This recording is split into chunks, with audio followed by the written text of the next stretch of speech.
CTET 2026 के लिए notification out हो चुका है, लेकिन इस बार एग्जाम जुलाई में नहीं सितंबर में है। एग्जामिनेशन तिथि है 6 सितंबर।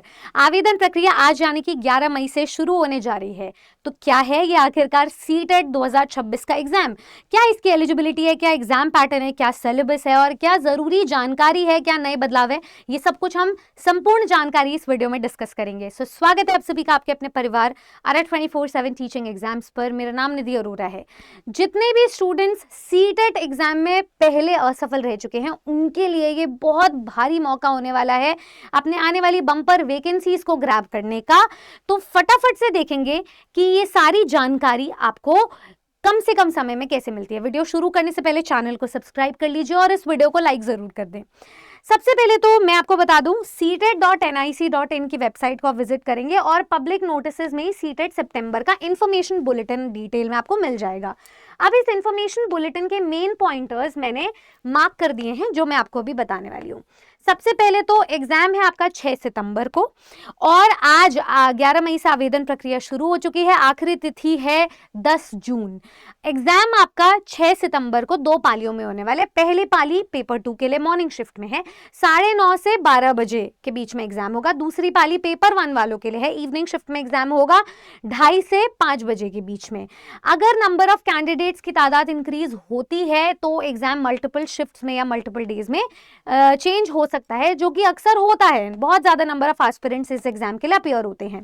एग्जाम आपका 6 सितंबर है। अब आप यहाँ पे आवेदन के लिए पूरी स्टेप बाय स्टेप प्रक्रिया बताई हुई है। मैं जब फॉर्म फिलअप करूंगी आपको स्टेप बाय स्टेप पूरा प्रोसेस समझा दूंगी। यहाँ पर आपको बता देती हूँ मैं एग्जामिनेशन फीस जनरल और ओबीसी नॉन क्रीमी लेयर वालों के लिए अगर आप किसी भी एक पेपर में अपीयर हो रहे हो तो 1000 रुपये फीस है। दोनों पेपर के लिए 1200 रुपये है। SC/ST डिसेबल्ड के लिए एक पेपर में अपीयर होने की फीस है 500 रुपये और 2 पेपर में अपीयर होने की फीस है 600 रुपये। मोड ऑफ पेमेंट ऑनलाइन होगा। एग्जाम आपका ऑफलाइन मोड में होगा। OMR पेन पेपर एग्जाम, ठीक है, मतलब OMR शीट और पेन से आपको फिल करना है। अब देखिए इस पूरे नोटिफिकेशन में आपको दिए गए हैं 24 पॉइंटर्स। तो इसमें जो मेजर पॉइंटर्स है वो हम सारे कवर करेंगे।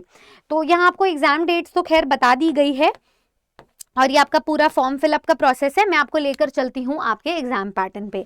तो इस एग्जाम के लिए होते हैं 2 पेपर्स। पहला पेपर 1ली से 5वीं के शिक्षक बनने के योग्य होने के लिए होता है और दूसरा पेपर 6ठी से 8वीं के शिक्षक बनने के लिए योग्य होने के लिए होता है। तो सीटेट पेपर 1 आपको मिलेगा 150 नंबर, 150 मार्क्स का। हर एक क्वेश्चन 1 नंबर का है। पूरे पेपर में कोई नेगेटिव मार्किंग नहीं है। सीटेट पेपर के 150 मार्क्स को 5 सब्जेक्ट्स में डिवाइड किया गया फॉर पेपर 1। पहला सब्जेक्ट है CDP, दूसरा मैथ्स, तीसरा EVS, चौथा 2 लैंग्वेजेस होती है। लैंग्वेज में भी बदलाव देखने को मिल रहा है। लैंग्वेज 1 कंपलसरी, लैंग्वेज 2 कंपलसरी, ये दोनों मिलती नहीं चाहिए, ये दोनों अलग अलग होंगी। हर एक सब्जेक्ट का आपका 30-30 नंबर का है। अब यहाँ पे बात करते हैं लैंग्वेज की। पहले सीटेट पेपर में 20 भाषाएं होती थी, इस बार 27 भाषाएं हैं। मतलब जो ऑफिशियल कॉन्स्टिट्यूशनल लैंग्वेजेस हैं उनको भी एक्सीड कर दिया गया है। तो ये 27 लैंग्वेजेस का पूरा समूह है। कौन सी लैंग्वेजेस ऐड हुई है ये सब हम शॉर्ट्स वीडियोस में और डिटेल में आपको बताएंगे। ये पूरा PDF भी मैं अटैच करवा दूंगी। अब बात करते हैं पेपर 2 की। देखिए सीटेट का 6ठी से 8वीं का जो पेपर होता है ना उसमें 4 सब्जेक्ट्स हैं।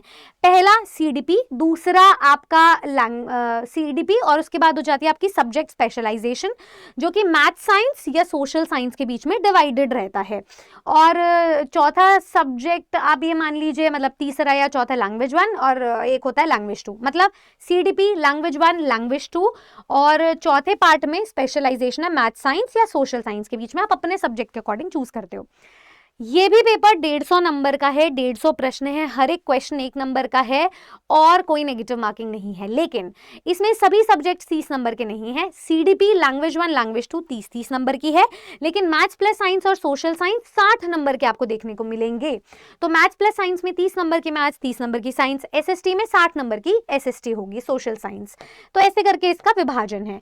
पूरा यहाँ पर आपको मतलब डिटेल में बताया गया कि स्तर क्या होगा हर एक पेपर का। तो यहाँ पर लैंग्वेजेस में आपको अगेन 27 ऑप्शंस देखने को मिल रहे हैं। अब पूरा पेपर आपका बाइलिंगुअल होगा, अंग्रेजी और हिंदी भाषा में विभाजित होगा। अगर हम बात करते हैं वैलिडिटी की, तो सीटेट एग्जाम को पास करने के बाद जो सर्टिफिकेट वैलिडिटी है वो लाइफ टाइम की रहती है। ये आपके लिए अच्छी बात है, लेकिन जो स्टूडेंट्स आने वाली भर्तियों के लिए अप्लाई करते हैं उन सभी भर्तियों की एक एज लिमिट होती है। तो क्या फायदा सीटेट पास करने का अगर आप सरकारी शिक्षकों के पदों पर बैठ ही ना पाओ? तो एज लिमिट यहाँ पर मैटर नहीं करता, मैटर करता है आप जितना जल्दी सीटेट पास कर सको उतना बेहतर है आपके लिए। बात करते हैं अब यहाँ पर एग्जाम के कुछ पॉइंटर्स के बारे में कि आपको कितने देर पहले पहुंचना है। तो 9:30 बजे एग्जाम है, तो 7:30 बजे मिनिमम आपको पहुंचना पड़ेगा। तो ये सारी चीज़ आपको ध्यान रखनी है कि आप 2 घंटे पहले पहुंचे। उसके बाद अगेन ये कुछ बताया गया कि फॉल्स या रॉन्ग इन्फॉर्मेशन हुई तो इसमें आप ही की गलती होगी, आपका कैंडिडेचर एक्सेप्ट नहीं किया जाएगा। अब आगे चलते हैं सर्टिफिकेट एंड मार्कशीट को लेकर के। डिजी लॉकर में आपका सर्टिफिकेट और मार्कशीट आता है, जैसे अभी सीटेट फरवरी वालों का भी आ चुका है। आगे बात करते हैं सीटेट में, अच्छा एलिजिबिलिटी की भी बात कर लेते हैं जिसमें स्टूडेंट्स को सबसे ज्यादा डाउट आते हैं। तो सीटेट पेपर 1 में आपकी जो डिग्री है, कम से कम आप 12वीं या उसके इक्विवेलेंट किसी डिग्री से पास होने चाहिए। तो 12वीं पास या इक्विवेलेंट कुछ भी हो 50% मार्क्स के साथ, और साथ में डीएलएड या कोई भी डिप्लोमा इन एजुकेशन आपका होना चाहिए। अब इस में खास बात यह है सीटेट एग्जाम में कि अपीयरिंग और पास दोनों टाइप के कैंडिडेट्स योग्य हैं। तो आप first year first semester student हो तो भी आप सीटेट एग्जाम को पास कर सकते हो, आपके लिए बम्पर मौका है। जो स्टूडेंट सीटेट पेपर 2 एग्जाम भरेंगे उनके पास न्यूनतम जो क्वालिफिकेशन है उसमें एक तो नीचे ग्रेजुएशन 50% मार्क्स के साथ, और साथ में बीएड डिग्री इन एजुकेशन भी हो सकता है या डिप्लोमा इन एजुकेशन भी हो सकता है। स्पेशल एजुकेशन वाले भी यहाँ पर अप्लाई कर सकते हैं। और इसमें भी खास बात यह है कि आप ये अपीयरिंग और पास दोनों कैंडिडेट्स योग्य हैं, तो ये आपके लिए गोल्डन मौका है। सुनहरा मौके से याद आया, मैं आपको बता दूं कि सुनहरे मौके पर सिलेबस क्या है इस पूरे पेपर में। तो जैसे कि मैंने बताया पेपर 1 में जो सीडीपी सब्जेक्ट है वो 30 नंबर का है। तो सीडीपी में आपका मेन वही जो चाइल्ड साइकोलॉजी है उसी के टॉपिक्स पढ़ने हैं। 2011 से 2026 तक सेम पैटर्न पर एग्जाम कंडक्ट होता है, तो सेम ही सिलेबस है आपका। तो इस 30 नंबर में 15 क्वेश्चंस होंगे आपके चाइल्ड डेवलपमेंट प्राइमरी स्कूल के, ठीक है। इसमें inclusive education, growth and development सब आता है। और 10 क्वेश्चन होंगे आपके लर्निंग एंड पेडागोजी के, तो ऐसे 30 नंबर बनते हैं। मैथ्स में आपका 15 नंबर का होगा कंटेंट, जिसमें ज्योमेट्री, शेप, सॉलिड्स ये सारे टॉपिक्स आते हैं। 15 नंबर की होगी पेडागोजी मैथ्स की। ऐसे ही ईवीएस में सीटेट का कोई भी पेपर का जो सब्जेक्ट होता है वो 15 नंबर के अपने यूजुअली कंटेंट में और 15 नंबर की पेडागोजी में विभाजित होता है। तो ऐसे ईवीएस में भी 15 नंबर का कंटेंट है, family, friends, relationship, plants, food, shelter. 15 number की पेडागोजी है कि भाषा मतलब ईवीएस को पढ़ना कैसे। वैसे ही लैंग्वेज 1 आप कोई भी भाषा चूज करें उसमें 15 नंबर का रीडिंग कॉम्प्रिहेंशन है और उसी से रिलेटेड ग्रामर, वोकैब के सवाल आते हैं। और 15 नंबर की पेडागोजी है जिसमें भाषा का अर्जन, भाषा की अधिगम, भाषा की स्किल्स, इन सब पर बातचीत होती है। लैंग्वेज 2 में भी आपका यही सिलेबस रहता है। अब बात करते हैं यहाँ पर पेपर 2 के सिलेबस की। तो पेपर 1 के 5 सब्जेक्ट्स हो गए, पेपर 2 में भी आपका सीडीपी है, सेम आपका सिलेबस रहता है। मैथ्स प्लस साइंस, इसका सिलेबस का जो स्तर है थोड़ा सा बढ़ जाता है क्योंकि सब्जेक्ट स्पेशलाइजेशन के अंडर आता है 60 नंबर का। तो आपके ये जो मैथ्स साइंस का सब्जेक्ट है ना 60 प्रश्नों में विभाजित है। तो मैथ्स आपकी 30 नंबर की है जिसमें से 20 नंबर का कंटेंट है, ठीक है, 10 नंबर की पेडागोजी है। साइंस में भी 30 नंबर है जिसमें 20 नंबर का कंटेंट है, 10 नंबर की पेडागोजी है। अगर कोई स्टूडेंट एसएसटी चूज करता है वो भी 60 नंबर की है, पर उसमें 40 नंबर का कंटेंट है और साथ में आपकी 20 नंबर की पेडागोजी है। ये चीज आपको ध्यान रखनी है। लैंग्वेज 1 में 15 नंबर का कंटेंट, 15 नंबर की पेडागोजी। लैंग्वेज 2 में भी यही सेम केस फॉलो होगा। तो ये बेसिकली सीटेट का एलिजिबिलिटी, एग्जाम पैटर्न, सिलेबस और नए बदलाव थे। एक और नया बदलाव हुआ है कि आप अपना एग्जाम सेंटर अपनी प्रेफरेंस के हिसाब से चूज नहीं कर सकते, आपको दिया जाएगा और आप उसमें कोई चेंजेस नहीं कर पाओगे। ये कुछ चेंजेस हैं। अगर आप सीटेट सितंबर को लेकर के सीरियस हो तो कमेंट करके बताना कौन से पेपर से आप अप्लाई करने जाओगे। बाकी इस चैनल पे आपको किसी भी सब्जेक्ट, सिलेबस, एग्जाम के आवेदन से लेकर के चयन तक की प्रक्रिया बता दी जाएगी। आप जुड़े रहें, फ्री ऑफ कॉस्ट तैयारी करें और अपने सीटेट क्वालिफाइंग रिजल्ट को बढ़ाकर अपने सिलेक्शन को सुनिश्चित करें आने वाली भर्तियों पर।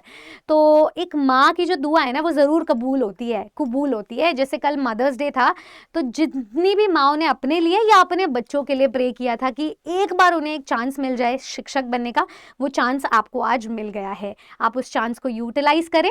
और देखो, एक डिस्क्रिप्शन बॉक्स में आपको गूगल फॉर्म मिल रहा होगा, हमारे काउंसलर्स आपको बताएंगे कि आप को तैयारी कैसे करनी चाहिए। आप सीटेट एग्जाम को लेकर के जरा भी कंफ्यूज्ड हो, सक्सेसफुल रहे हो, नहीं रहे हो, जो भी आपकी क्वेरी है इस एग्जाम को लेके, जरूर फिल करना गूगल फॉर्म को, ताकि हम आपके सभी डाउट्स को पर्सनली संबोधित करके उन्हें रिजॉल्व कर सकें। जुड़े रहे अरे 24/7 टीचिंग एग्जाम्स के साथ। मैं मिलती हूँ आपसे नेक्स्ट वीडियो में सीटेट के बारे में कुछ बताते हुए और आपके सिलेक्शन को सुनिश्चित करवाते हुए। धन्यवाद।